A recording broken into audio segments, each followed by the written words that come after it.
परंतु मी सांगू शकतो की मी तसा लहानपणापासून स्कॉलर विद्यार्थी होतो. बरोबर. मी 4थीला सुद्धा स्कॉलरशिपला आलेलो होतो आणि वर्गात माझा कायम चांगला नंबर असायचा. परंतु जेव्हा मी कोल्हापूरला परत आलो, काही कारणांना म्हणा कशामुळे माझा शैक्षणिक आलेख हा सगळा खाली खाली होत गेला. आणि 10वीला पण मला काय जास्त 50% पुढे पण मार्क मिळाले नाही.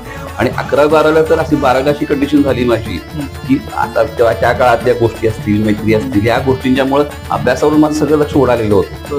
आणि मी 12वीला नापास झालेलो होतो आणि मी काय ठरवलं, बाबांना सांगितलं मी नापास झालोय, आता काय मी कॉलेजला जात नाही. म्हणून मी एका आपल्या औषधाच्या दुकानात तिथे सेल्स म्हणून काम करायला गेलो. म्हणजे अजून आठवते की त्यानं मला विचारलं की तुला किती पगार पाहिजे. मी त्याला म्हटलं 100 रुपये पाहिजे. तुम्हाला 100 रुपयात काय ते रे म्हटलं. मग त्यानंच मला 200 रुपये पगार दिला आणि 1 महिना काम केलं तिथं. आणि काम केल्यानंतर तो म्हणाला अजून करूया. पण बाबांनी तेव्हा मला खरोखर जाणवते मला की इतकं इमोशनली मला हे करून टाकलं की ते म्हणले काही झालं तर तू हे करायचं नाहीस, तू शिक्षणाकडे परत यायला पाहिजे. आणि